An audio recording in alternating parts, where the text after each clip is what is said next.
Oke, di sini langsung kita praktekkan, Lur. Kita nggak spray, tapi langsung gerujukkan ke renukan kako ini ya. Kalau pH-nya aman, Lur. Di 5,8 juga masih aman. Tapi untuk kocor sebenarnya standarnya itu di angka 6, tapi di angka 5,8 ya.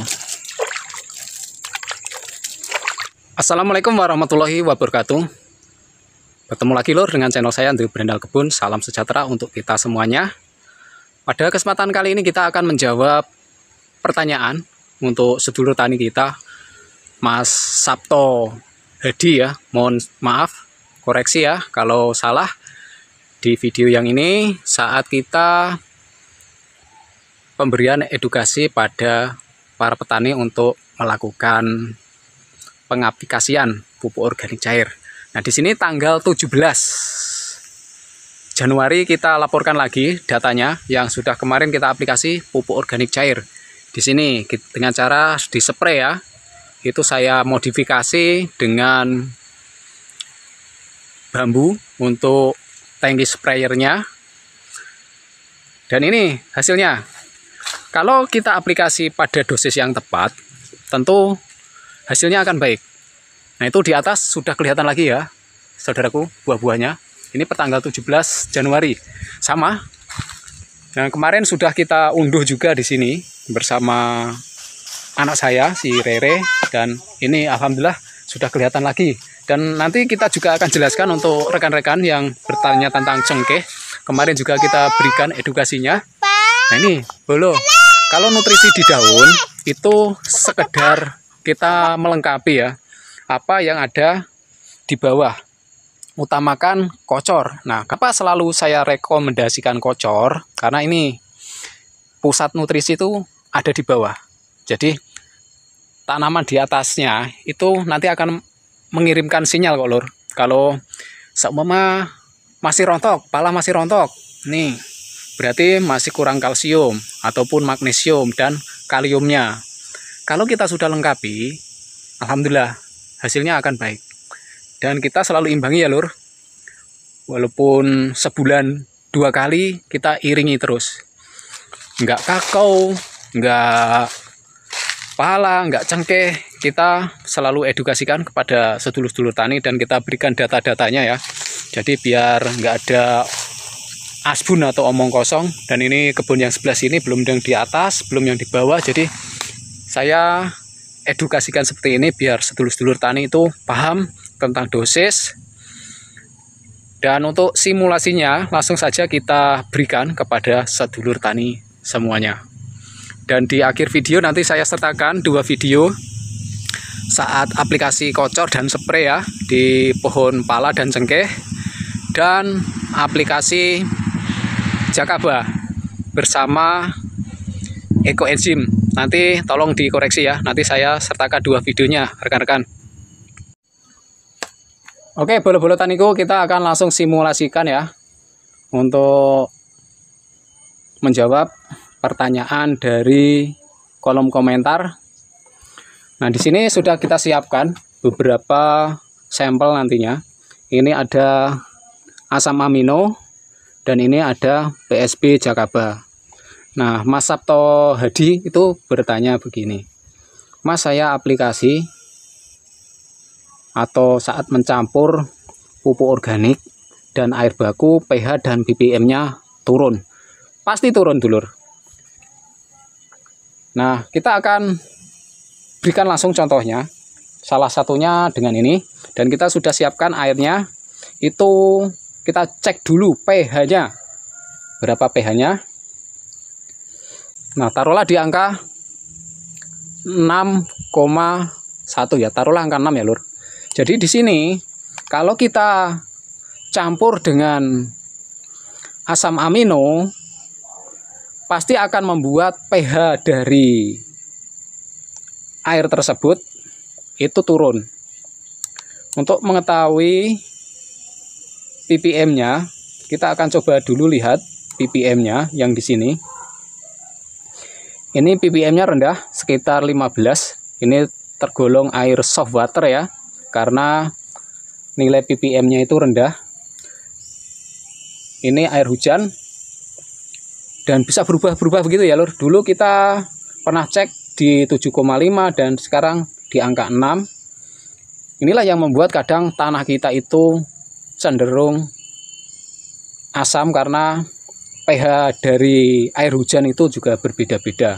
Nah, kita agak melenceng sedikit nih lur. Tapi itulah yang terjadi di lahan ya. Apabila kita tidak imbangi tanah kita ataupun kita cek secara berkala dengan menggunakan alat, kita terlena dari situ. Saat aplikasi pupuk organik dikocor, bukannya tambah sehat malah tambah sakit. Karena apa? Saat aplikasi pupuk organik itu pH-nya asam seperti ini lur. Kalau kita sudah mencampur di air yang pH-nya 6 dengan pupuk organik cair yang fermentasi menggunakan gula, itu akan menimbulkan keasaman. Nah, ini kita akan perlihatkan berapa pH-nya. Nah, ini turun lur. Jadi sedulur-dulur tani biar paham ya. Saat aplikasi, kenapa Berandal Kebun selalu bilang pada rekan-rekan petani, perhatikan pH, dan pH. Karena kesalahan-kesalahan petani itu saat aplikasi itu tidak memperhatikan pH. Nah, kalau kita sering aplikasi kocor seperti ini, di pH asam, itu akan mempengaruhi nanti tanah kita. Kita sering aplikasi POC asam, apalagi berani jor-joran murni POC-nya asam, gimana lur? Pasti akan menimbulkan kerusakan pada lahan kita. Nah, di sini kita cek langsung ppm-nya. Di sini sekitar 90. Nah, padahal di sini lur, ppm-nya di sini untuk asam amino itu tinggi ya. Sekitar 3.500. Karena ada percampuran air yang banyak sekitar 20 liter ya. Kita aplikasi cuma 40 mili akan membuat pH turun dan ppm-nya turun. Nah, untuk yang kedua, tentu rekan-rekan petani di sini kita akan jawab kenapa PSB saat kita aplikasikan itu membuat tanaman jadi gosong. Apabila kita aplikasi PSB dengan dosis berlebihan dan pH-nya itu tidak tepat. Nah, sering saya katakan pH air baku setiap daerah itu beda-beda. Kemarin dari Kang Sigit Pramono kirim pH air bakunya itu 8,5. Kalau kita spray enggak sesuai dengan pH dan ppm-nya akan membuat tanaman kita itu jadi gosong. Nah, saya sudah kenyang lur aplikasi-aplikasi seperti itu, makanya saya berbagi pengalaman kepada rekan-rekan agar tidak terjadi lagi hal-hal tersebut. Tanaman gosong, tanaman mati karena keracunan pupuk yang kita berikan. Seperti kemarin dulu Ali Ridho yang aplikasi pupuk organik cair asam itu pada cabai, dan hasilnya bagaimana? Jarak 8 jam lur langsung menguning. Tuh yang sering ingin saya edukasikan kepada rekan-rekan petani. Banyak karena kejadian-kejadian seperti ini. Untuk itu kita langsung berikan PSB. Ini sekitar berapa ini? Kita coba lihat, ini sekitar 120 mili. Kita akan cek menggunakan alat berapa pH-nya.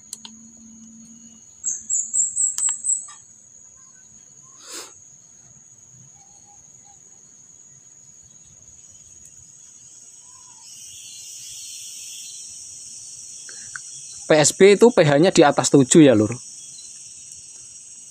Apalagi kalau kita menggunakan lindi itu bisa lebih malah.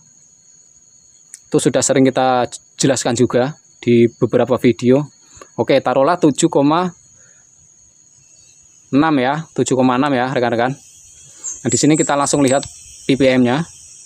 Ini sekitar 5.400-an lah. Nah, oke. Di sini tadi airnya itu di pH kisaran 6 ya. Nah, untuk itu kita akan campur di sini. Nah, kita akan aduk dulu. Sama Brandal Kebun edukasinya seperti ini lur, praktek, simulasikan biar sedulur tani itu paham saat aplikasi. Oke, kita sudah aduk ya. Kita akan cek lagi untuk pH-nya. Nah, oke lur. Di sini di air 6, sekian bersama PSB tadi yang 7,6 kita berikan 120 per 10 liter, itu pH-nya masih di angka 7,6. Dan ini yang membuat aplikasi, kalau kita aplikasikan ke tanaman itu menjadi gosong ya, karena pH yang terlalu basa tadi ataupun yang terlalu asam, jika kita aplikasikan itu akan membuat tanaman itu menyerap hara mikro. Jadi untuk unsur NPK itu tidak akan diserap, malah mereka akan keracunan hara mikronya. Nah, untuk mengakalinya lur ya, karena pH-nya tadi 7,6 ya kan, masih 7,6, kita bisa tambahkan asam amino lur. Nah, seperti itu lur caranya. Dan kita akan turunkan dikit saja dengan sekitar 20 ml ya. Nanti kalau kurang bisa ditambahkan. Seperti itu lur. Kenapa Brandal Kebun amunisinya banyak? Yaitu tadi lur, karena setiap kita aplikasi pupuk organik itu setiap air tiap hari berubah-berubah. Jadi kita perlu namanya backup pupuk organik yang asam, ada yang basah, karena PSB juga ada yang basah, ada yang netral, tergantung para formulatornya. Jadi untuk rekan-rekan petaniku wajib untuk punya alat yang murah-murah, nggak apa-apa lor, yang penting sudah kalibrasi, yang 60.000 atau 100.000, yang penting punya alat. Nah, di sini kita akan cek lagi lor pH-nya berapa. Nah, oke lor, sekarang sudah turun ya. Yang tadi 7,6 kita beri 20 ml asam amino, pH-nya sudah turun. Ini di angka 5,9. Di angka segini lor itu sudah bisa diaplikasikan. 5,8 itu bisa diaplikasikan. Ini pernah kita share juga videonya, dan tadi sudah kita laporkan hasilnya di awal video. Untuk nutrisi daun nggak perlu banyak-banyak. Yang penting bawahnya tercukupi. Yang di atas cuma melengkapi lor ya. Jadi mudah-mudahan video ini bermanfaat untuk rekan-rekan petani agar nantinya saat aplikasi itu tepat dosis. Dan terima kasih untuk saudara-saudaraku yang sudah ikut praktek dan juga sudah kirim hasilnya. Sebenarnya banyak rekan-rekan. Ini kemarin untuk sedulur saya yang ada di Demak kemarin sempat ya ceritanya, Mbah saya punya POC asam, aplikasi ke cabai bagaimana? Ya udah langsung saja di pH berapa lur? Di pH 3 atau pH 4 itu jarak 8 jam langsung gosong. Dan alhamdulillah dengan seperti itu sekarang sudah mahir aplikasi baik itu PSB, asam amino dan lain-lain. Karena apa? Yaitu tadi kita harus punya alat. Bisa dipahami ya sedulur-sedulurku. Dan bila masih ada pertanyaan, nggak usah ragu, tinggalkan saja di kolom komentar. Dan jika ada salah-salah kata dari Brandal Kebun, saya hanya manusia biasa, tentu tidak lepas dari salah-salah kata. Kepada rekan-rekan petani, saya mohon maaf yang sebesar-besarnya. Bila taufik wal hidayah wal barokah wal inayah. Assalamualaikum warahmatullahi wabarakatuh. Salam dari Bumi Lampung, Tanggamus. Mantap lur, mantap.